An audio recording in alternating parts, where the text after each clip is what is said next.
Okay, so would that be the end of the recording that's published? yes. Okay. But you have to end. Oh, well, that's what I was asking. Yeah. Should I end it? Yes. How do I end it again? You should explain what happened. Oh, okay. So if you, I'm not sure how public this information will be at the time that this video is published, but basically, the interactions that I was describing right now with the hypotheticals I asked Nick about were regarding the protagonist of the story interacting with other characters.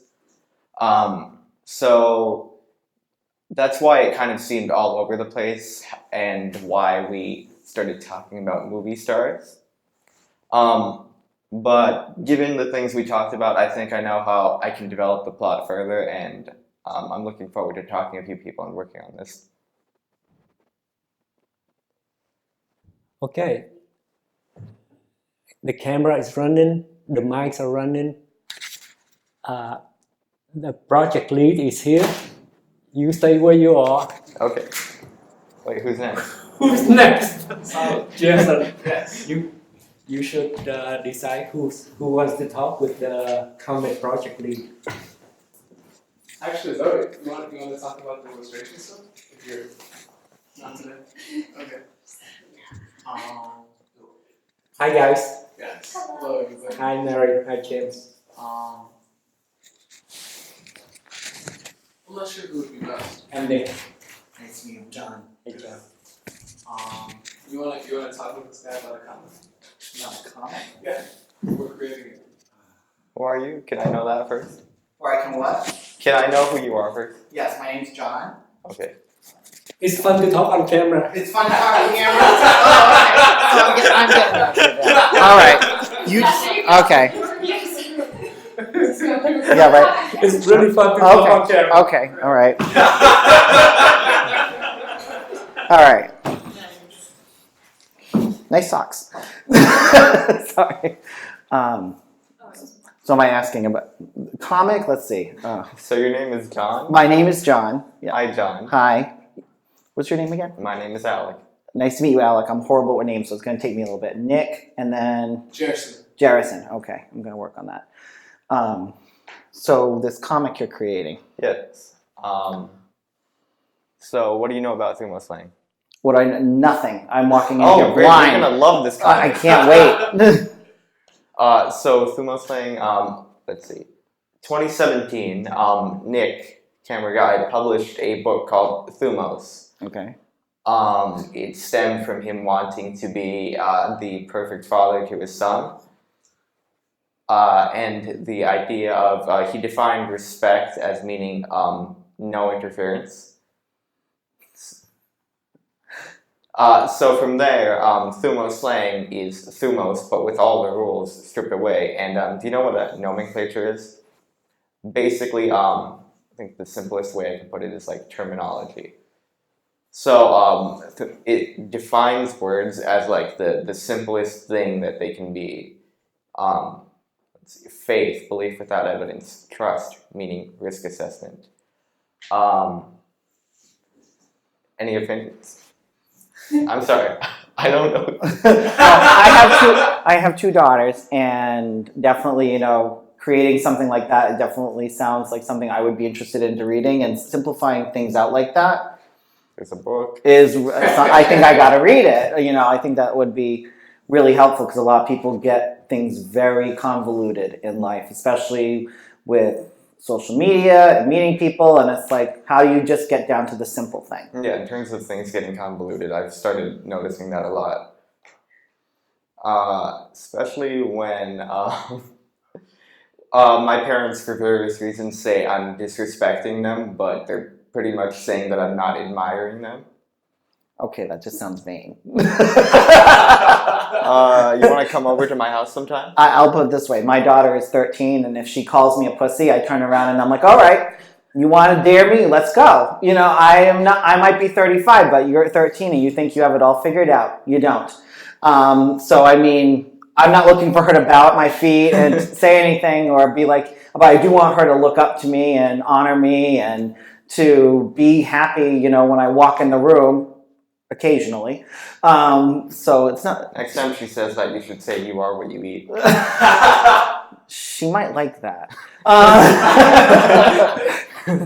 But you know, I tend to let her be as free as she wants and express herself as she pleases, and it really that part of fathering and letting that kind of grow and just making sure it's within safe boundaries is really a task in of in itself.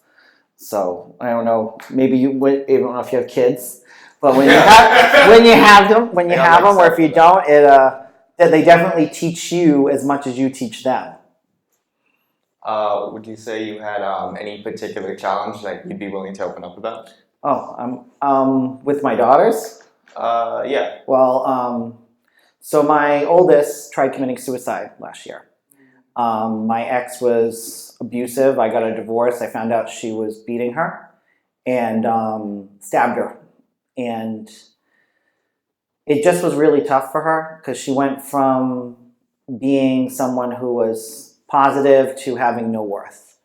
And she actually spent 2 months in Bradley and Hasbro for suicide to get over it. And then finally everything started coming out of what happened and what really transpired. And you're put in a situation of, do I seek vengeance? Do you seek vengeance or do you give what you need to? And what kind of happened in my mind is if I took vengeance on my ex and enacted all these things, I was going to be putting so much negativity in my daughter's life. Whereas I could just reel back and really focus on her and grow her. And that's when she was like, okay, listen, you know what? I'm bi. I'm trans. I don't feel like I'm comfortable in my body, my own skin. So we started exploring stuff. They put her on medications that some were, the side effects for her going off them were even worse than what she actually went through. So to me, it's like when you sit there as a father, you have to really think about, in the simplest form, what's best? What is best for my daughter? What is best for her in the long run? A pill can fix you like that. But what happens when you get off the pill? Is it going to make you worse? Did you really heal anything internally? So for me, you know, speaking from what she's been through and what I've seen and gone through, there were days when I walked into Bradley and she just kind of was like, hi, bye, because she was furious at me for putting her there, for basically saying you're going. And it was a really hard choice, but it was the right choice. Most parents would be like, I could handle it. We can do therapy, we can do this. You have to know as a parent when you can cross that line and really say, okay, I can't handle it, I need help. And sometimes I find a lot of people don't want to get help, or they'll say they get help and they don't take the extra step, or they're too afraid of the shame, what someone's going to think. Oh my God, his child's in the hospital. What did he do? But the real story is I didn't do anything.